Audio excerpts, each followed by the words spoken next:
Manolo Garrido conversa amb gent de la Llacuna. Soc Mariano Palau, tinc 65 anys, vaig néixer a la Llacuna a casa dels meus pares, m'he dedicat professionalment al món del motor. Aquesta conversa la fem a casa dels meus pares a la Llacuna. Soc gent de la Llacuna. La primera pregunta que tenia pensada era com arriba a la Llacuna. Vostè arriba perquè neix aquí. Això a la vida pesa d'alguna manera? Aquesta motxilla o és una samarreta que es porta? Home, jo estic molt orgullós d'haver nascut a la Llacuna. Fins i tot els meus fills, i a la seva partida de naixement, consta que han nascut a la Llacuna.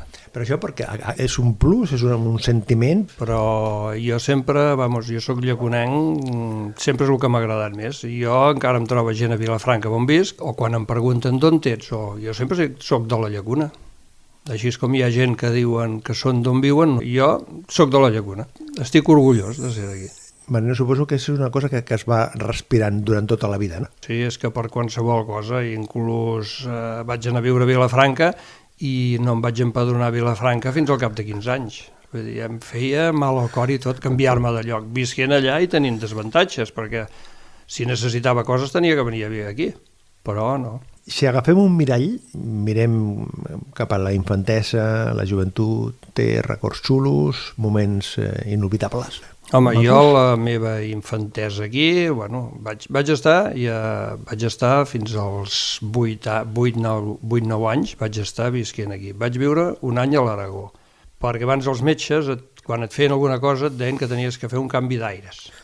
Em van fer una operació i vaig estar un any a l'Aragó, que quan vaig tornar no me'n recordava ni del català. Ens vaig venir aquí, vaig estar a col·legi aquí fins als 11 anys, que va ser quan vaig anar a Igualada a fer el batxiller.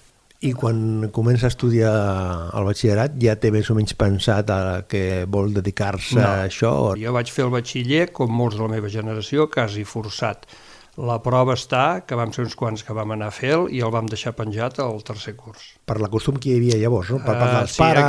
Aquells temps era molt diferent. Aquells temps, segons a on anaves, anàvem a l'institut, era molt dur, no ens agradava estudiar, volies treballar, volies guanyar cèntims i als 13 anys ho vaig deixar penjat, vaig entrar al taller i vaig anar... Sempre he treballat allà. Però Mariano, era més complicat estudiar o que el sistema educatiu, la manera d'explicar les coses, la motivació... No, era el sistema educatiu. Aquells temps, així, jo ho veig ara, i aquells temps, ja començaves al dematí, que tenies que espavilar tu. Marxaves d'aquí a la Llacuna, et deixaven a Igualada una hora abans de que comencés, plogués, fes fred, el que sigui, esperar-te fora al carrer, era dur. Quan plegaves a la tarda, també si l'autocar marxava 3 hores més tard, també tenies que anar 3 hores més tard. Els mestres eren totalment diferents, era com una batalla, això que ara se'n diu mobbing o això que fan, bullying, perdó, doncs llavors encara era pitjor. Semblava les pel·lícules de la tele, estaves amb ells o contra ells. I perquè m'explicava ara, Mariano, no va ser una circumstància personal, sinó que un gruix destacat, un grup de gent de la seva quinta es va trobar amb la mateixa circumstància, no? Sí, vam ser uns quants d'aquí a la Llacuna. Uns vam anar aquí a l'institut, els altres vam anar a Torrelles, però tots a l'edat de treballar, tots vam anar a treballar. És a dir, vostè tenia ganes de treballar sí. per tenir autonomia personal... Exacte. Sí, perquè llavors aquells temps, clar, aquí no estàs com a la ciutat. Podies comprar una moto, podies anar on volguessis, els caps de setmana anar por ahí, era diferent, eres més lliure. Perquè el somni d'aquest moment, que era tenir una moto? En el meu cas i amb el de molts, a aquelles edats, tots el primer que volíem era tenir una moto. Però una moto per tenir la moto o per aquesta autonomia, capacitat que et dona de mobilitat, d'anar cap aquí, cap allà, no? Per les dues coses.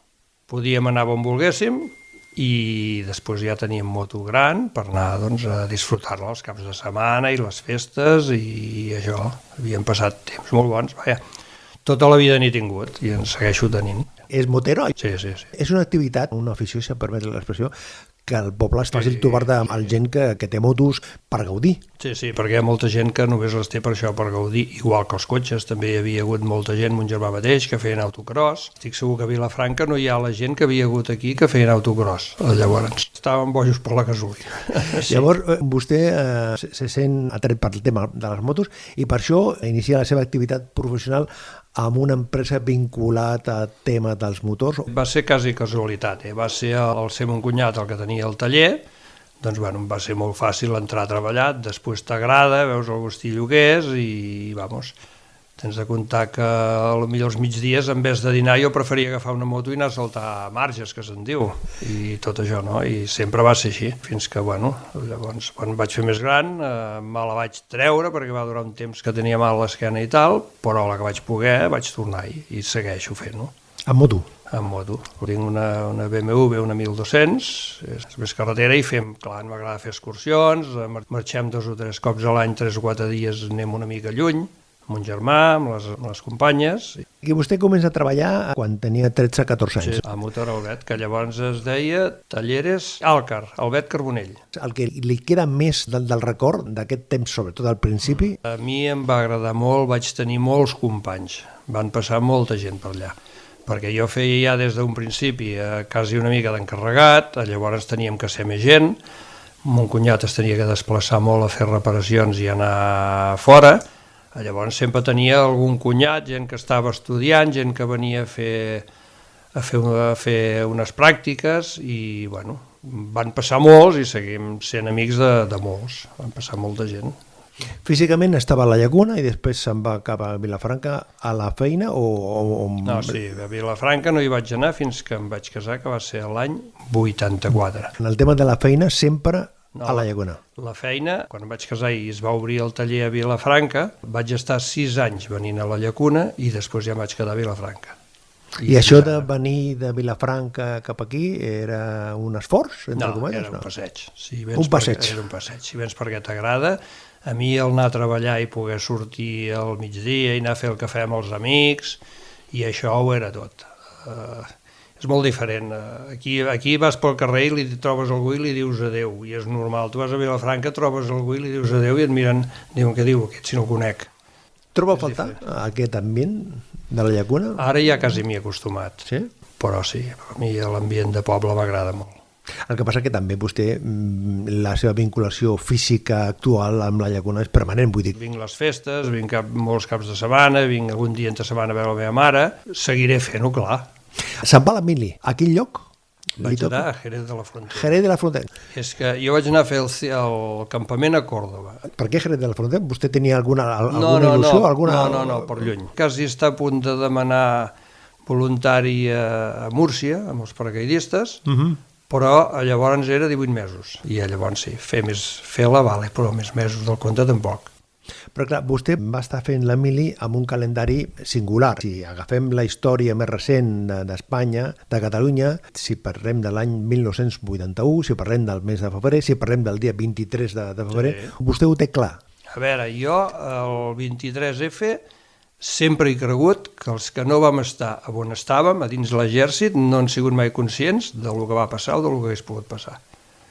Perquè aquell dia ens van agafar, ens van fer armar amb tots, a formar tots armats, vehicles a punt, preparats a la porta per sortir, i només hagués faltat que algú hagués tirat un petardo, perquè aquella gent en tenien moltes ganes. Jo crec que la gent, els que no hi eren no són conscients. On estava vostè llavors, el 23 de febrer del 81? No, estava a Jerez. A Jerez, és a dir, gairebé a cada lloc hi havia una preparació, uns plans. Van tenir, me'n recordo que a la nit, fins a les 4 de la nit, formats tiesos allà, a punt de marxar, ens van deixar anar a dormir un rato, però vestits i amb el CENME al costat. I què pensava vostè? Quin record té? Era conscient del que podia passar o del que estava passant en aquest moment? Tant com ho has vist després, no. Però bueno, era fotut perquè ho veies, és que no... va ser complicat, sí. Encara, des de la seva perspectiva, hi ha moltes coses a explicar? S'ha explicat el que va passar realment, el que podia passar, o encara hi ha calaixos amb coses per... Jo crec que hi va haver... els hi va fallar algú gran, algú de dalt, perquè si no hagués tirat endavant això. Va ser tot plegat a l'època de l'Emili, va ser una experiència, més enllà d'aquesta circumstància que estem parlant del 23 de febrer del 41? Sí, a mi no em va desagradar, Potser és perquè vaig estar de sort, perquè jo cada 3 setmanes o així venia una setmana aquí, treballava, no venia una setmana, o dues, treballava, tornaves a fer diners i allà, doncs, bueno, on estàvem, a les tardes les teníem lliures i si les tenies lliures i tenies diners per anar cada tarda por ahí i tot això, hi ha molta gent que diu sí, però vas perdre un any. Sí, però llavors hi veig molts amics meus i companys que els que em diuen que van perdre un any, resulta que llavors feien la carrera i estava molt de moda que una carrera de 4 anys la feien amb 10 o amb 8. Doncs, vale, dic, tu has fet una carrera amb 4 anys i has perdut anys, de mica en mica, i jo he perdut un any allà i, bueno, i he tingut experiències noves. Li va servir? Jo crec que sí. Per algunes coses, no? I hi ha gent que a vegades penses, ostres, els hi convindria una mica que s'espavilessin una mica fora de casa. Encara manté fill, o sigui, algun contacte amb els companys de Amb un, precisament, amb un, ens hem vist 3 o 4 vegades des de llavors, i això que ja fa molts anys. Parlem moltes vegades, algun dia quedarem per anar a dinar, sempre ho diem, però bueno, sempre passa una cosa, però ho farem. I després torna de la mili i té una vida per continuar, per obrir una perspectiva diferent. A la mili suposo que també hi ha temps per pensar-hi, no? Què faré, què no faré? Al tornar de la mili, jo ja la intenció era de seguir treballant. El que passa que a mi sempre m'ha agradat fer moltes coses. Al cap de poc de tornar de la mili va ser quan em van proposar entrar a l'Ajuntament i vaig estar 8 anys a l'Ajuntament. Jo sempre m'apunto a lo que sigui, no? A mi si se'm demana de posar-me amb coses, m'hi poso, m'agrada. La casa no m'enganxarà mai si cau. És quan el Manel Palau, a les eleccions de l'any 1983, forma part d'una llista i l'any 87, al cap de 4 anys, presenta de nou a una llista, en aquest cas, una única llista que hi ha. Única llista.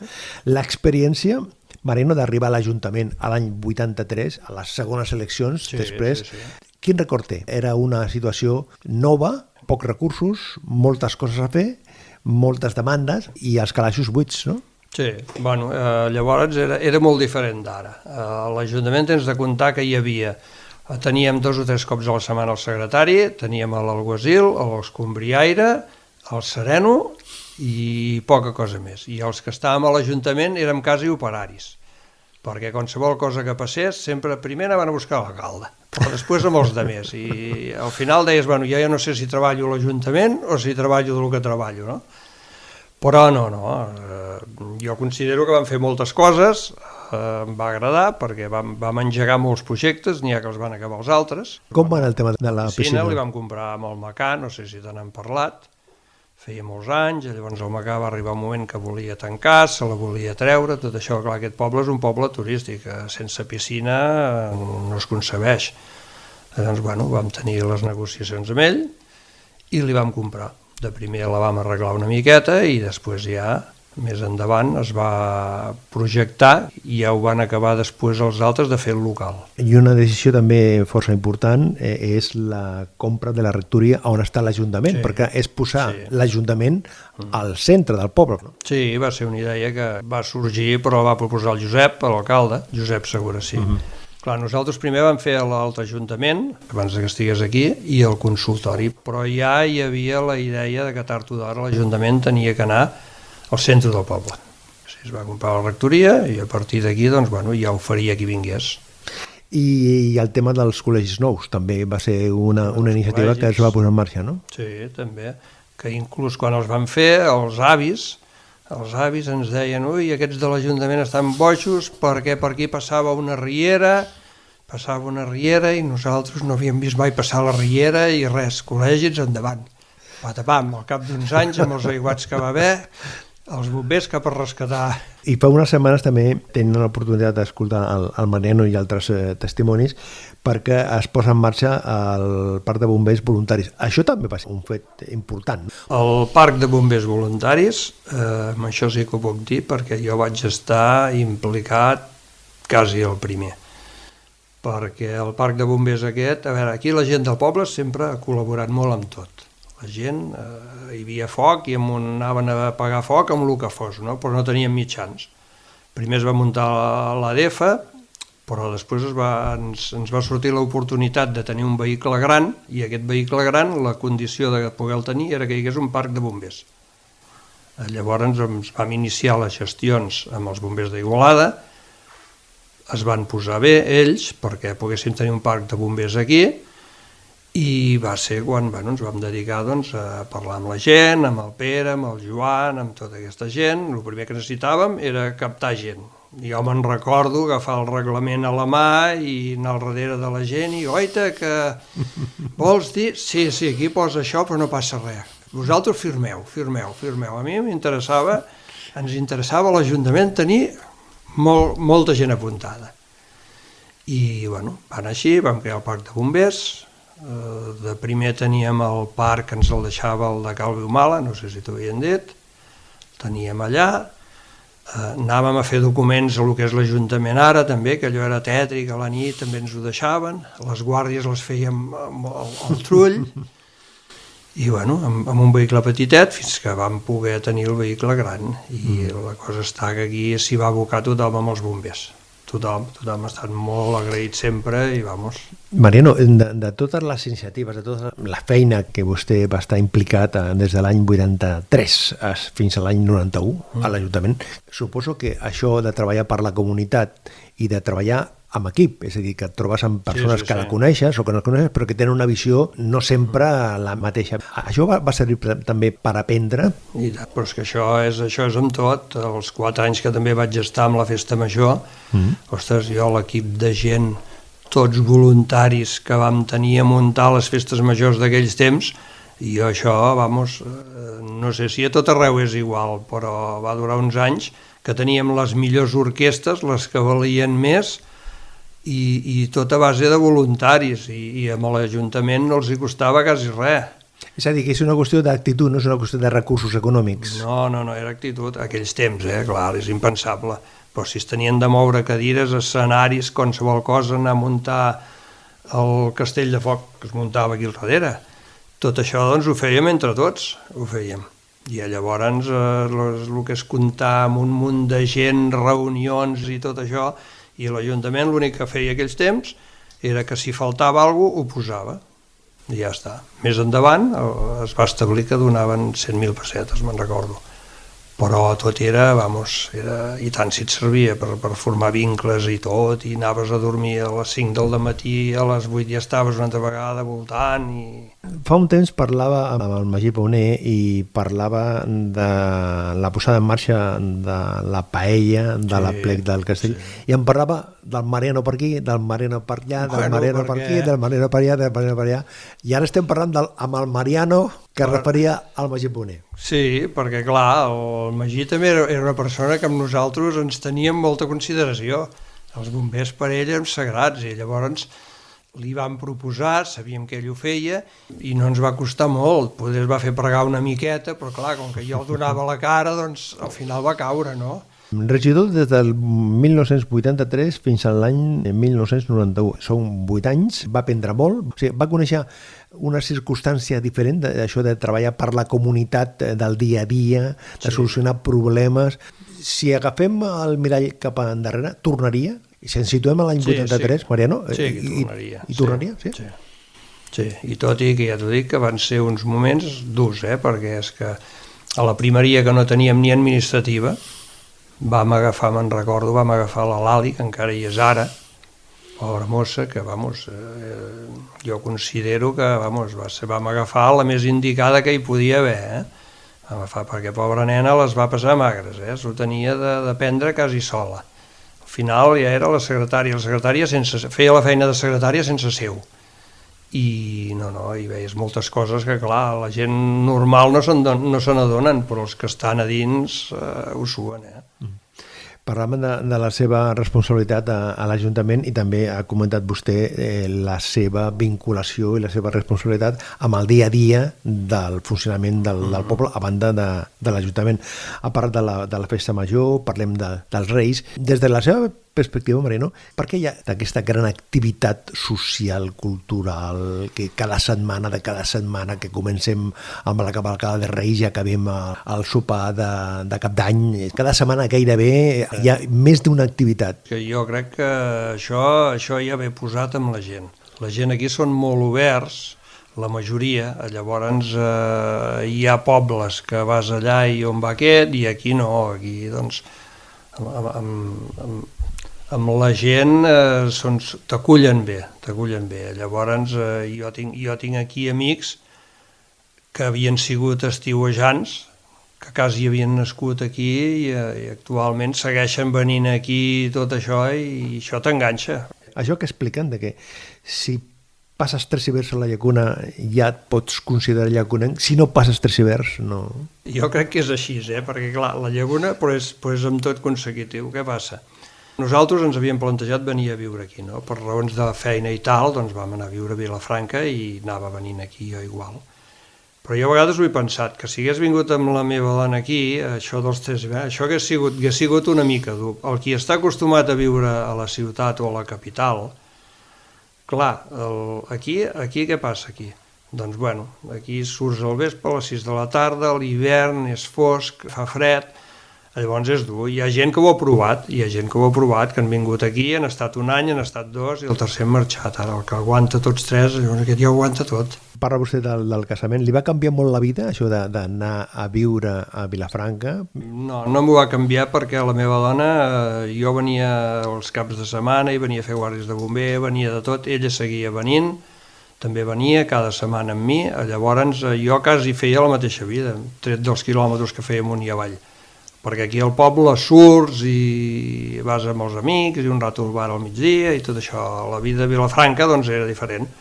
Treballar a Vilafranca, no fas tanta vida social, ni que hi hagi molta més gent i de tot. Llavors no em va canviar. I el millor que té la llacuna, Mariano? El millor que té la llacuna, a mi el que m'agrada més de la llacuna, el més és el seu entorn, els seus camins, les seves masies. Jo em puc parar davant d'una masia i passar-m'hi llaura mirant-me-la, cada pedra, perquè m'agrada molt. I llavors la seva gent. La seva gent és el que per mi és el millor. La llacuna està bé amb aquesta quantitat de 900 i pico d'habitants? Hauria de créixer més o és... Jo crec que tindria que créixer alguna més, però no ens passem. Si pogués ser perquè llavors ja no et coneixes tant, però si pogués ser un poble de 1.200, 1.300 habitants, jo crec que ja hi hauria també alguns serveis més i tot això, hi hauria una mica de més de vida. I l'activitat turística, que és l'eix, és una part destacadíssima, no? Bueno, l'activitat turística és el principal d'aquí, perquè la indústria poca. Llavors jo veig que de moment es cuida bastant, que és el que s'ha de cuidar, clar, que funcioni l'activitat turística, funcionin les botigues, tothom tingui alguna mica de feina, per això faltarien uns quants habitants més. A veure, he estat mirant persones que han nascut el mateix que vostè. Li dic els noms i vostè tria 3, i després li faré una altra pregunta. Però d'aquests que li dic, vostè tria 3 pel que sigui.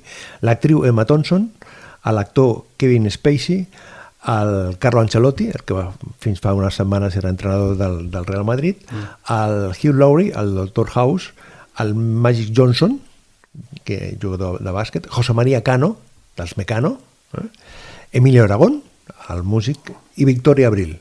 Home, a mi el Dr. House, aquest m'agrada molt. El Magic Johnson. El Magic Johnson, sí. I el tercer? La Victoria Abril. Sí. Llavors tenim el Hugh Laurie, el Magic Johnson i la Victoria Abril. Sí. Tenim aquests 3. Ha de triar un per convidar-lo a la llacuna, a que vingui a la llacuna. I llavors la segona pregunta, ja li avanço, és a on el portaria? A qui trucaria per convidar-li perquè vingui a la llacuna? Jo amb el doctor. Amb el doctor House. Sí. I on el portaria?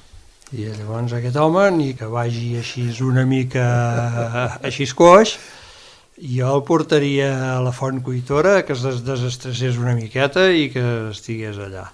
A veure, hi havia 3 o 4 llocs que eren quasi obligatoris, emblemàtics, la Cuitora, el Pla Novell, els dipòsits de l'aigua, les nits que s'havien passat per allà, el Noguer, allà al camp de Pla de Santa Gana, aquests 3 o 4 llocs eren... Mira, els llocs que teníem tots que recordem. Mariano, si jo li dic les Comentores? Les Comentores és cap aquí, jo no les he vist mai, rajar. És cap aquí sobre el camp de futbol, allà dalt, doncs que ha de ser un any molt excés d'aigua, que reviuen i llavors baixa l'aigua. Això. Les he sentit tota la vida, no les he vist mai. No sé, ara no recordo, que vingués d'allà llavors que va fer el rec als col·legis. I ha convidat vostè a aquesta conversa als Laxambusto. Sí, perquè a mi m'agrada el rock. Jo no sóc de massa músiques, de melodies i tal, no? A mi m'agrada el Bruce, m'agrada el Rolling Stones. Aquests m'agraden perquè el cantant aquest, tal com s'expressa, el que diu, m'agrada el que diu. Ara mateix quan va plegar, que va tornar, també se'n va anar a l'Àfrica a col·laborar amb ONGs, és català i és de prop de Vilafranca, del Vendrell. I m'agrada, jo si fan algun concert d'ell que havien fet al costat de Vilafranca, vaig a pocs. He anat amb ell, i un altre que també m'agrada molt, he anat amb el Mondragón, també l'he anat a veure. I el títol de la cançó és una casualitat? Vull dir, sí, però és una casualitat? No, és que m'agraden quasi totes, però aquesta és la que m'agrada més. Però pel que diu, pel títol així tan... No? Bueno, i per la marxa que porta. Bueno, Palau, moltíssimes gràcies per compartir aquesta estona a nosaltres. Una bona per tot i fins la propera. Molt bé, ha sigut un plaer. Caus a terra molt avall, creus que no te'n sortiràs, però amb els mesos te n'adones que tornes a començar. I a força de molt de caure i de tornar-te a aixecar, veus que les coses no canvien, però ja no ets qui eres abans. Doncs he estat ja 5 o 6 i sóc el que ara tinc. No vull pensar en el que arribarà demà. Llença't, que l'instant és únic, no repetirà. Sento que el cor ja no para de bategar i diu que em llenci, que no pensi en tot el que vindrà, que un llapis mai no dibuixa sense una mà. Gent de la Llacuna parlant de la vida amb Manolo Garrido.